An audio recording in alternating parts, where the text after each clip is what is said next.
Bonjour à tous, bienvenue dans cette nouvelle vidéo. Là je ressors d'une séance avec l'éducateur qui a duré 2 heures et il y a 2 jours pareil on a eu 2 heures de cours. C'était très intense. Aujourd'hui ça a été la séance la plus complète qu'on ait faite. On a un problème avec Stockholm qu'on n'arrive pas à régler, c'est sa réactivité avec les autres chiens. Dans la majorité du temps c'est vraiment pour aller jouer. Quand il était bébé il avait très peur, il n'était pas sociable avec les autres chiens. Du coup quand on était en laisse dans la rue, dès qu'il y avait un chien, hop, on essayait de faire le contact.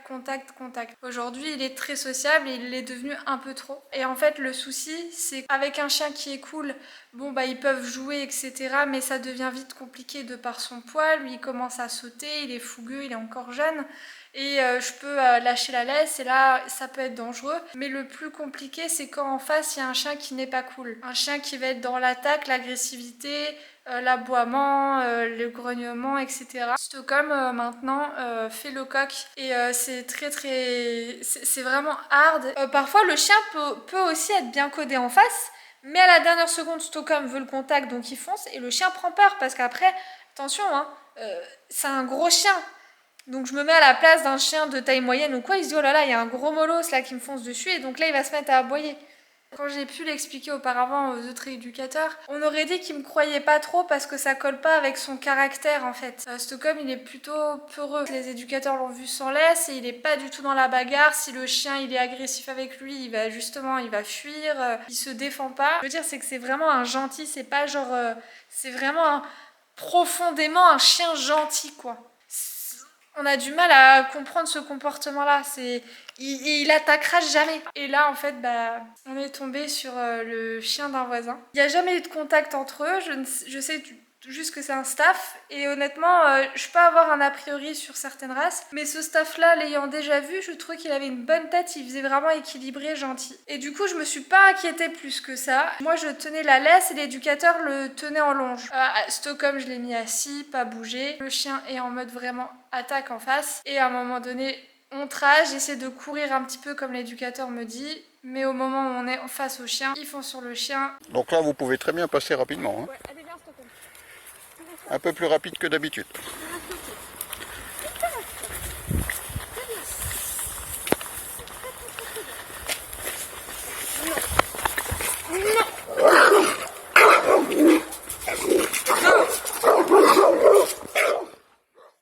Et là c'était chaud, c'était comme j'ai pu le raconter sur Snap, il m'est arrivé un truc comme ça où j'ai cru que j'allais lâcher, que ça y est c'était la fin. Là l'éducateur a pris le relais et j'ai vu que l'éducateur était quand même en galère quoi, c'était compliqué, ils étaient à ça de se toucher les chiens. Stockholm qui lève ses 2 pattes avant, qui aboie, qui fait vraiment... autant agressif que celui en face quoi. L'éducateur m'a avoué qu'il était un petit peu choqué, il s'attendait pas à ça. Et j'étais trop contente que ça arrive un jour où il y a l'éducateur pour qu'il voit vraiment le problème. Il est arrivé à la conclusion qu'en fait Stockholm réagit comme ça pour me défendre moi. Parce qu'il n'a pas ce comportement si le chien en face est cool. Il a ce comportement dès que le chien aboie et est agressif. C'est la première fois qu'on me dit là ça doit être de la défense. J'avais jamais vu ça comme ça moi. Et puis après tu le vois, c'est un amour et c'est le contraste, c'est trop bizarre. Et je dis il est bête parce qu'il comprend pas qu'il va se faire bouffer. Il pense en tout cas qu'il est vraiment en mode défense, il veut me protéger. Et on a fait après plein d'exercices etc. On a recroisé des chiens, des fois ça va pas, des fois ça allait. Et il m'a dit qu'il fallait vraiment que je retravaille à fond les ordres de assis, pas bouger, que j'arrête totalement les friandises, même à la maison, ne pas lui en donner tous les jours pour que vraiment la friandise ait une valeur, que ce soit une denrée rare. Alors que moi sur ça c'était une catastrophe, il avait des friandises à tout va. Et de vraiment le faire travailler même juste 1 minute tout le temps, même quand je l'emmène dans la nature, avant de le lâcher pour qu'il aille voir les copains, qu'on travaille pendant 5 minutes. Pareil quand je sors de la maison, que je travaille avec lui pendant 5 minutes. Que du assis, on marche un peu, stop, pas bouger, assis, voilà, des choses répétitives. Dans un laps de temps très court. Pareil pendant en pleine balade, même s'il y a plein de stimulation avec d'autres chiens, de faire ça. Que normalement ça devrait, mais que ça allait quand même prendre du temps parce que là il est hyper réactif. Je vous le dis, c'était vraiment très intense à la fin de la séance, enfin au milieu même de la séance, j'ai eu envie de pleurer, c'était... quand il y a eu le truc avec le chien des voisins, j'ai revécu la peur que j'ai eue avec... c'était un staff d'ailleurs 10 jours auparavant et ça m'a... On tremble, on a l'adrénaline, on a le tournis, c'est vraiment intense. Je connais les chiens du quartier, je sais quel chien n'est pas cool. Il m'a dit, ça sert à rien d'aller à la catastrophe. Quand tu croises le chien, tu sais que ce chien-là, ça n'ira pas, tu fais demi-tour. Par contre, les autres chiens que tu ne connais pas ou que tu sais qui sont plutôt cool ou quoi, là, tu travailles, tu profites de ça pour travailler. Par contre, je peux travailler avec les chiens difficiles, mais s'il y a une certaine distance. Donc, si on est par exemple au niveau d'un parking, sur une place, où il y a de l'espace, mais si c'est sur un trottoir, non, je fais demi-tour, ça sert à rien parce qu'il va te déclencher et voilà. On vous explique, je suis fatiguée physiquement, moralement, je me dis que je l'aime hein, de tout mon cœur. Hein. Et c'est ça qui est énervant, qui est rageant, c'est que c'est un amour. Il y a vraiment que ce problème-là en laisse, quoi. Sinon, sans laisse, il n'y a pas de problème. Que le chien soit castré, pas castré, il s'est jamais défendu, il a jamais remis en place, il est jamais là à chercher la bagarre, c'est vraiment le chien parfait. Mais il y a ce souci-là. Il y a ce souci-là. Et c'est vraiment très dangereux et on se rend vraiment pas compte, les gens ne se rendent pas compte de la puissance quand il y va, mais de tout son poids, et je sais pas ce qui se passe dans sa tête, qui se dit... Et moi j'ai toujours peur qu'il se fasse mordre et que il redevienne craintif envers les chiens et qu'il pire, il devienne mordeur. Et là je me dis non, tout le boulot qu'on a fait, c'est... Voilà. Et en fait je suis un peu déprimée parce que je me dis que il n'y a pas beaucoup de gens qui ont fait tout ce qu'on a fait. Enfin on est au 3e éducateur. Il a seulement 14 mois. On a eu toutes les problématiques qui pouvaient arriver. Il était réactif au vélo, réactif aux voitures, au bus, réactif aux chiens. Il avait très peur des chiens, il n'était pas sociable avec les humains, il n'était pas sociable. Il était mordeur. Enfin, on a tout eu. Tout eu. Et donc, c'est pas juste on a dû bosser un mois. Non, depuis qu'il est à la maison, on a dû travailler en fait. Il nous faisait des crises où il nous attaquait, il faisait la loi. Et là, on a réussi à avoir le chien parfait et à le rendre bien. Encore un petit peu craintif avec les chiens qui sont pas très cool dans la nature, mais voilà, moi je stoppe et je trace, je dis bon, là, si le chien n'est pas codé, voilà, je vais pas le laisser le traumatiser Stockholm. Mais je suis fatiguée quoi, parce que je connais plein de gens qui n'ont jamais rien fait niveau éducation et ils n'ont pas toutes ces problématiques et ils font plein d'erreurs et il y a quand même pas ces problématiques là, donc c'est pas une question que de, on dit souvent ouais. Si le chien est mal codé, c'est la faute du maître, mais c'est faux, c'est faux. Le chien, il peut avoir des problématiques alors que les maîtres ont fait des bonnes choses. Et là, j'ai expliqué ça à l'éducateur et il me disait vraiment, oui, je comprends ce que tu veux dire parce que là, au final, tu fais les choses bien, mais il manque juste des tout petits détails. Et je lui disais, mais attendez, c'est un truc de... Enfin, il y a pas beaucoup de gens qui font tout ça, quoi. Il y a un moment, tu peux pas... C'est genre, c'est un métier, quoi. C'est un boulot à temps plein. À réfléchir à ça, à ça, c'est de la dentelle. Là, on est vraiment sur du détail, quoi. Donc, il m'a dit oui, c'est compliqué. Là, on n'est pas juste... Stockholm, il réagit pas comme ça parce que je fais des grosses erreurs que si je corrige, hop, c'est bon, il n'y a plus de problème. Non. Là, il faut vraiment aller dans le détail du détail. Et donc, il y a un moment donné, c'est usant. Et je lui ai dit que là, je vais m'y mettre vraiment à fond. Mais si dans 2-3 mois, il y a toujours le problème, clairement, je vais abandonner. Il y a un moment donné, on peut pas...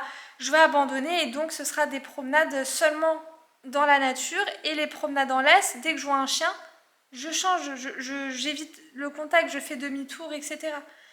Mais ça me saoule, j'aimerais pouvoir l'emmener en ville sans stresser, j'aimerais l'emmener en terrasse sans qu'il réagisse.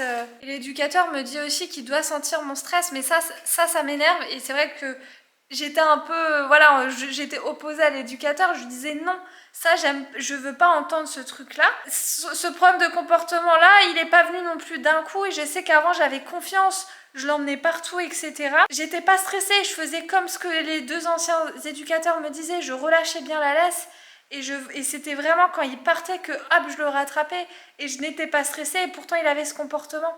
Et aujourd'hui, forcément, si je vois le staff avec qui je sais que ça va pas passer, bah forcément, il y a peut-être un petit truc, mais là, j'ai soufflé, j'ai été rassurée parce que je sais qu'il y avait l'éducateur, etc. Mais il me disait, oui, mais tu te serres un peu trop la laisse. Je dis, oui, mais que je la serre ou que je la desserre, je sais très bien le résultat à la fin, il partira. Et moi, si je laisse un peu trop de laisse, après, c'est compliqué pour le rattraper, en fait.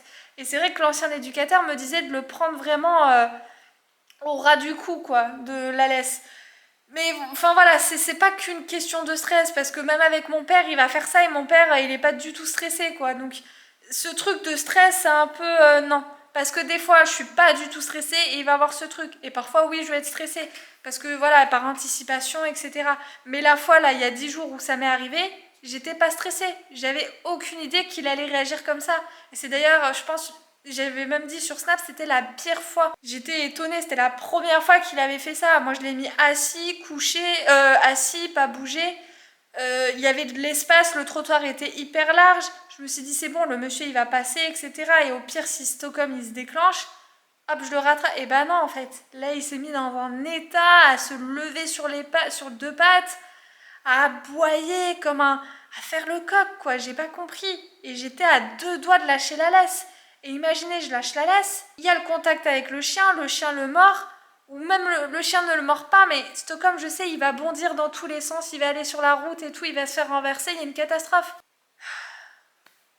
Parce que c'est humain, c'est incontrôlable quand vous faites un effort physique, qu'il y a votre chien de 50 kilos qui tire de toutes ses forces, qui se met dans un état pas possible, que devant vous avez un molosse qui est prêt à en découdre, et que vous tirez, mais vraiment, mais vous en pouvez plus, vous faites un effort que vous n'avez jamais fait dans votre vie, bah forcément, votre état, il y a votre cœur qui bat à fond, enfin c'est fatigant, et ça nous fracasse, j'ai des tendinites, ça fait hyper mal, et c'est hyper désagréable, j'aimerais bien pouvoir le promener, sans qu'il y ait tout ça, quoi, franchement. Et j'accepte pas le truc de on a fait mal ou on fait mal ou non. Ça, c'est faux. Parce que je sais, on a vu 3 éducateurs, on a fait les choses, on a fait le taf. Mais il y a ce truc-là où ça veut pas encore. Donc, on va renforcer les ordres de base du assis, pas bouger, etc. dans la rue, tout le temps, en balade dans la nature, en balade en laisse. Parce que je connais des gens, ils ont rien foutu en éducation et le chien, il réagit, c'est parfait, quoi. Alors que des fois je vois des trucs flagrants, ils font des trucs qui vont pas du tout. Je me suis tapé toutes les vidéos de Esprit Dog, j'ai acheté toutes les formations. Non quoi, c'est quand le chien il veut pas, à un moment donné il veut pas quoi.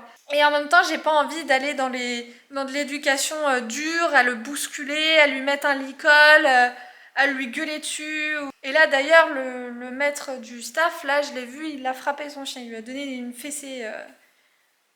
C'est pas voilà. Mais j'essaie de me dire qu'on part quand même de loin et qu'il y a vraiment que ce problème-là et qu'à la limite, eh ben, si j'y arrive pas, eh ben, on contournera et voilà. Mais c'est dommage. Il est même pas encore rentré dans la phase de l'adolescence. Je sais pas comment on va faire. Ça veut pas, ça veut pas. Et après, il y a le caractère du chien. Le chien, il veut pas. Qu'est-ce que tu veux que je fasse? Et moi, j'ai pas envie de lui mettre un truc étrangleur, un collier électrique, le pourrir, l'engueuler. Enfin bon, je sais pas s'il y a des personnes qui sont dans notre situation. En tout cas, voilà, l'éducateur, ça règle pas tout comme ça d'une... Ça règle rien. Enfin, c'est nous qui devons régler les choses par nous-mêmes. Et voilà, j'aimerais que ce soit plus facile, mais je vous avoue que j'y crois sans y croire. Mais je vais faire le taf. Je vais vraiment faire le taf que j'ai déjà fait, mais que je vais refaire, et puis après... Advienne que pourra. Hein. Dites-moi en commentaire si vous aussi vous êtes dans cette situation. Et je sais qu'en plus, le vrai problème, c'est vraiment le poids. S'il n'avait pas le poids, je le rattraperais facilement. Il comprendrait plus vite. Ça, c'est le paramètre emmerdant. Je vous tiendrai au courant des avancées. J'espère que ça va le faire. Dites-moi en commentaire vos pronostics si vous pensez que je vais y arriver. Si vous avez des conseils, ou franchement je prends tout. Mais honnêtement, il y a un moment donné, j'ai eu trop de conseils. Ça, à un moment, ça rentre d'une oreille, ça sort de l'autre, ça... Ah. Oh là là, c'est difficile. Hein. Mais encore une fois, à chaque fois, je me dis, putain, mais heureusement qu'il est tombé sur nous, sur notre famille, parce que je vois constamment des maîtres qui vont jamais voir d'éducateur. Le chien, il a plein de problématiques, il est agressif. C'est une catastrophe et voilà. Mais c'est là où je me dis heureusement qu'il est tombé sur nous. Et pourtant, voilà, on a fait le taf et c'est quand même pas suffisant. Il va falloir être patient et je croise les doigts. Voilà, je vous fais des bisous. N'oubliez pas de vous abonner, de mettre un j'aime et puis bah nous envoyer toutes vos ondes positives. Il y en a besoin. Bisous, bisous. Et là, je vous explique pas comment il est KO. Mais il est KO, mais c'est là. Franchement, c'était plus intensif que quand il fait le fou avec les copains. Oh mon chéri. Oh, t'as travaillé, t'as très très bien travaillé, mon cœur. Je suis fière de toi. On va y arriver, hein. Oh mon cœur. Oh mon doudou. Puis si on n'y arrive pas, c'est pas grave. Oh mon petit cœur. Moi je t'aime. Hein. Moi je t'aime d'amour. Bon, mon amour. Oh oui.